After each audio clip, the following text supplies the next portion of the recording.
Good morning, everyone, and welcome to Wellington's 2015 results conference call. I'm Howard Milliner, Wellington's CFO.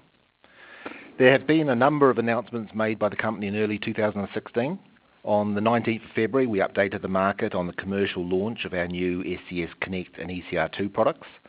On 26th February, we released our audited 2015 financial statements, and last week we released our 2015 annual report.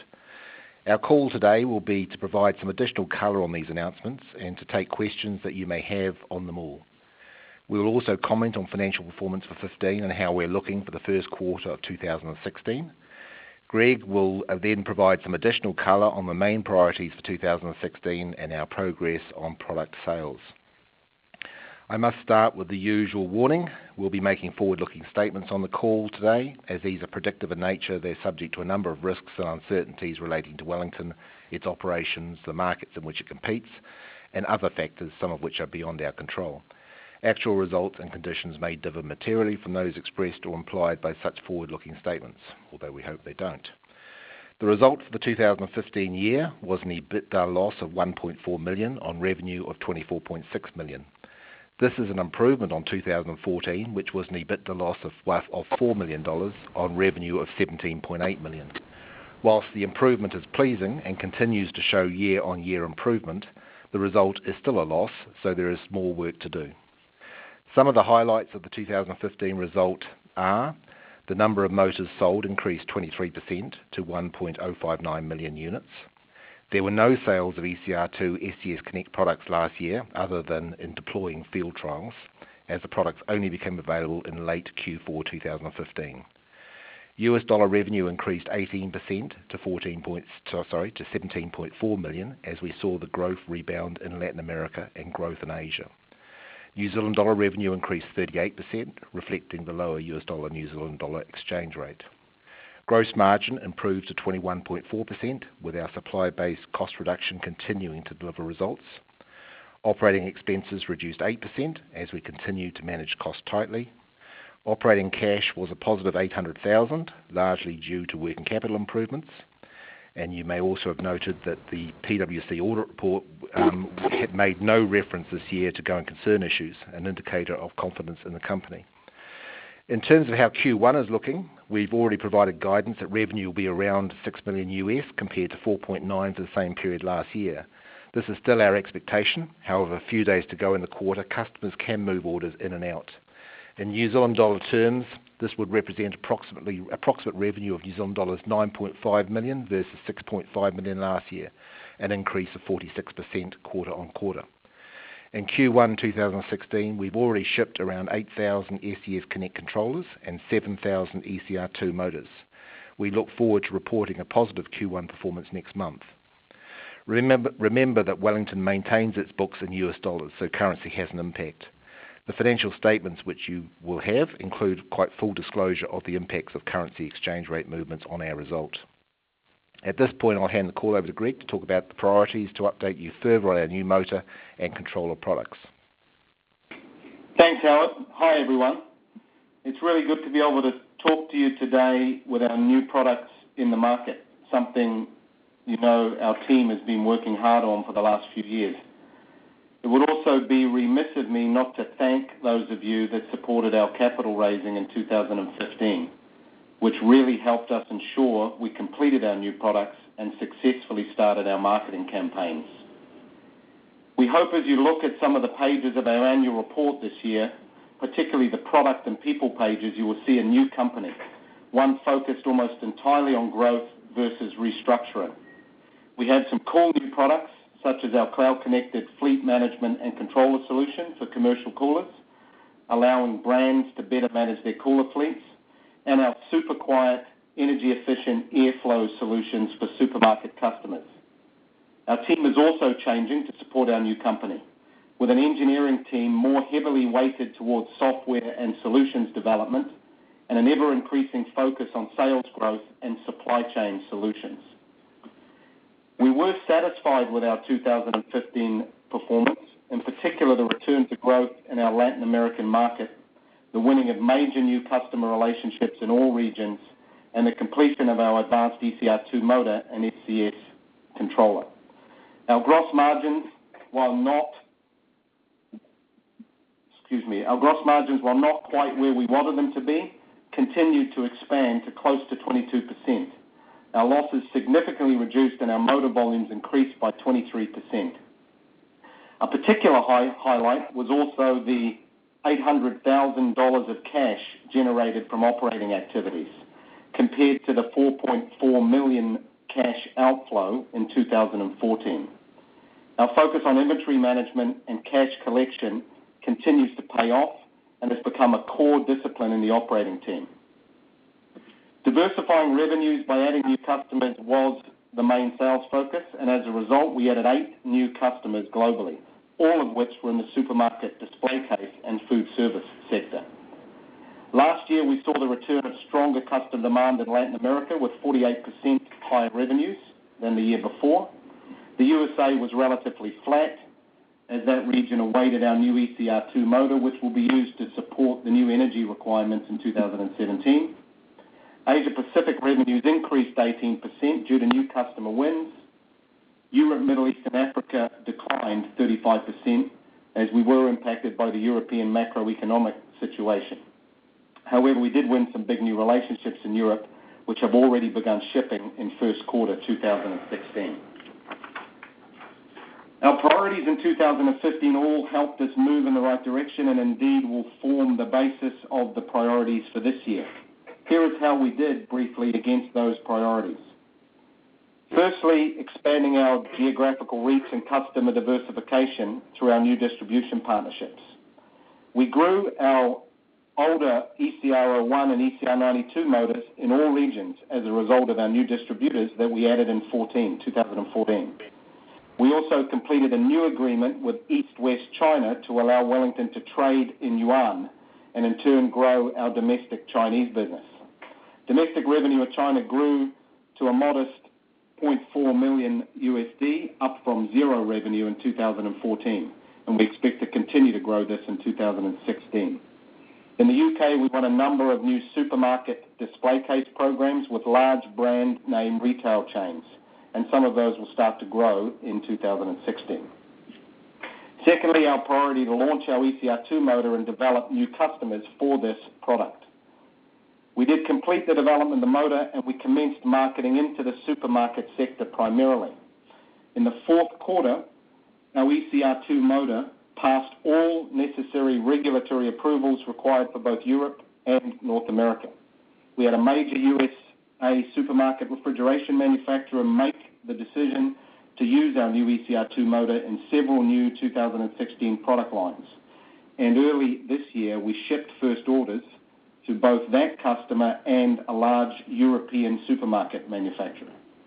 It should be noted also that while our ECR2 is largely intended for supermarket and food service products, it will also be selling into the bottle cooler space.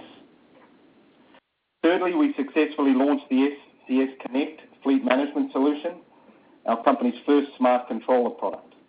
The development of our cloud-based controller was completed with expanding field trials with large global brands.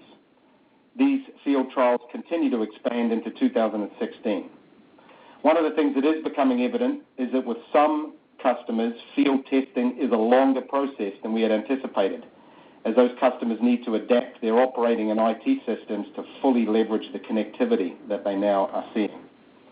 In February of this year, 2016, we announced that we have received our first sizable purchase orders for one such global beverage customer for both the connected controller hardware and the data reporting services. This is part of a multi-year deployment agreement. Fourth, our focus on delivering lower-cost, high-capability supply chain really did start to pay off. Our supply chain strategy is working well with gross margins at a 25% run rate as we start 2016. The flexibility our fully working supply chain gives our customers is immense.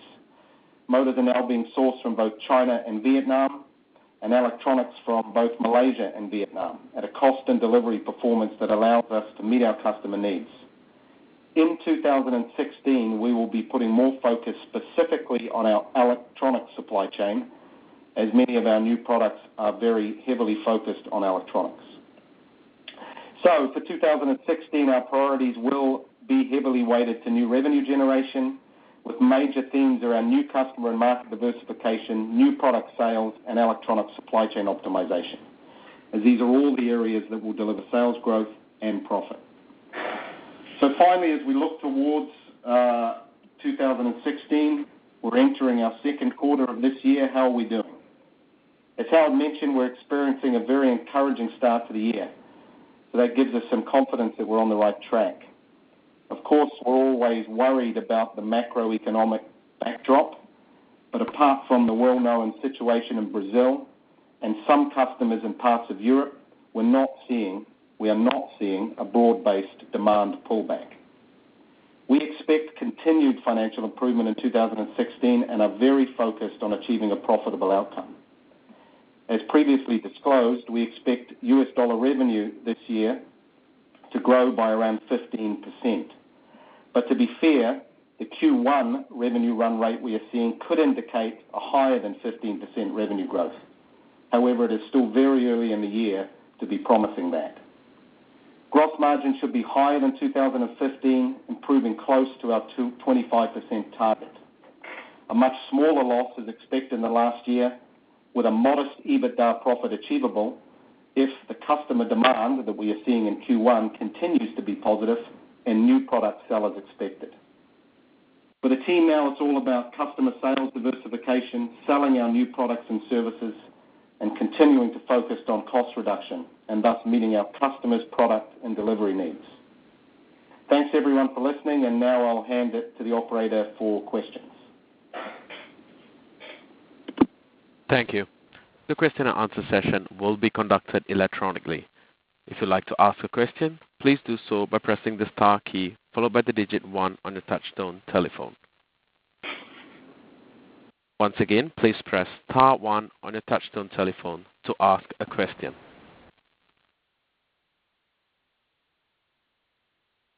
We have one question in the queue from the line of Kevin Bennett with Harbour Asset Management. Hey, Kevin. Your line is open. Please go ahead. G'day, guys. Just get an update on sort of where the relationship is with East-West across the board. Yeah, for sure. East-West, we're sticking with 2 suppliers on motors, Kevin. So we've got East-West in Vietnam, and we've got Matchwell in China. I think to be fair, East-West had a more significant part of our volume, certainly in the second half of last year, as we gave them more volume, the cost performance of East-West came down, which was excellent. But our Chinese partner as well continued to be very competitive. So from a manufacturing point of view, very strong, and I think providing the cost points that we need in East-West, but also across the board with our other suppliers. On the growth side, as you may recall, a couple of years ago, we signed a joint sales agreement with East-West in the U.S. That's taken a long time to get off the ground. We haven't really sold a lot of our ECR01 and 92, the legacy products, with them in the U.S., but our new ECR2 product, we're seeing a lot of opportunity through that channel with some of their customers in the U.S. So, we're thinking that was more product-based versus sales capability-based. So we're anticipating some ECR2 sales, both through ourselves, direct sales, and through East-West in the U.S. this year. The agreement we signed in China with them last year was simply to allow us to trade in yuan. We're using their Chinese company. We didn't have to set one up ourselves. It just was a lot easier. And a lot of our Chinese customers want to transact in local currency, so it's just helped us start to grow in China. Right. And secondly, if I could just ask a question on the Connect sales. I mean, you're talking about your gross margin target of 25%. Within that, the electronics, intuitively one would assume they could get a higher margin. What sort of margin is it possible to get on the Connect product, do you believe? It's a pretty big range. It depends on what, let's say, what data and what services a customer would buy with that product. So I would think on the hardware, just the hardware, no data, Kevin. Yep. We're in the 25 to 30% range. That range, that's about right, Howard. I think maybe a little bit more than that. And depending on the data model and there's different packages we're offering on data. I mean, it could be as high as 40%, I guess. We aren't seeing that yet. We aren't seeing that kind of take up in the full range of data services, but time will tell. It's new. We're getting customers kind of launching the product, getting the hardware in the field. I guess the migration to a full data package is going to take some time, Kevin, because they've got to change their IT systems and operating systems. So we're not going to see those kind of margins this year for sure. I think the product has to be in the market, get a bit more mature. So, maybe for 2017 we'll start to see the full suite of services drive the margins up on SCS. Right. Thanks.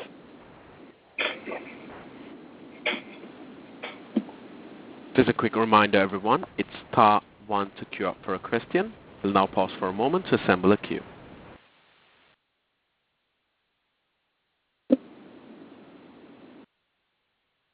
It appears there are no further questions at this time. I'll now hand the call back over to you, Howard. And sorry, we now have one question remaining in the queue from Raymond Thompson from Thompson Investment. Please go ahead. Hi, Ray. Yeah, go ahead, Greg. Hey, look, saw that there was still some costs flowing through from the ventilation stuff. Is it safe to now assume that with the discontinued lines and change run and manufacture we've had, that all that stuff is now completely all tidied up? Yeah, we're not selling any more I don't think we sold any ventilation products last year, Howard. Am I correct in that? Yeah, we didn't sell any last year. I don't think we sold any the year before. And to answer the question, all the legacy issues are resolved. Yeah, so all legacy issues from ventilation and all legacy issues from the change of manufacturing we've had and that sort of things. Everything's all tidied up. So that's all gone, Ray. The one thing I would say on ventilation, and this is a refrigeration and ventilation comment. We are working with East West. I was probably remiss in not mentioning this on your question, Kevin. We are working with East West on some joint product ideas that are, let's say larger refrigeration. They may also cross over into some ventilation applications. These are motors, specifically for East West customers in the US. So that's still pretty new. It's pretty early. They're actually helping fund that. So when that becomes more real, shall we say, I'd be wanting to talk to shareholders about it. It could certainly be part of the partnership with East West on the larger refrigeration and maybe even the ventilation side. We'd be using East West as the sales channel for that versus do it ourselves.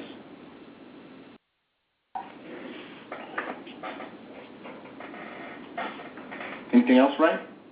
No, that's fine, thanks. Yeah. A quick reminder, everyone, it's star 1 to queue up for a question.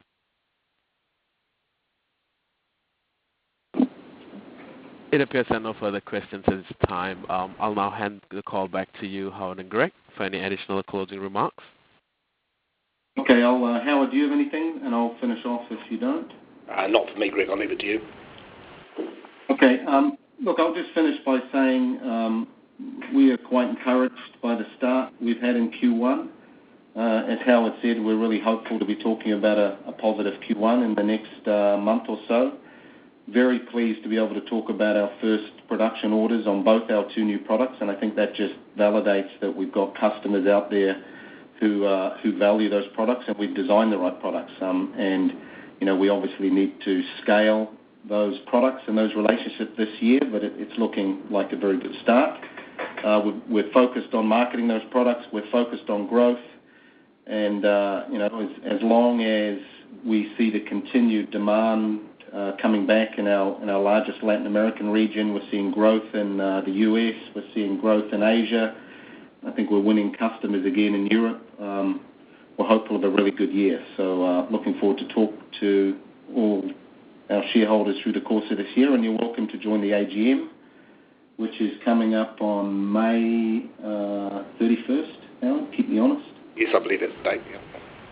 May 31st, the paperwork will go out next week, but May the 31st is our AGM, so you're all welcome to that. So thanks for joining the call. Feel free to give Howard and I a phone call if you need to talk about anything offline. Thanks, everyone. That concludes today's conference. Thank you everyone for your participation. You may now disconnect.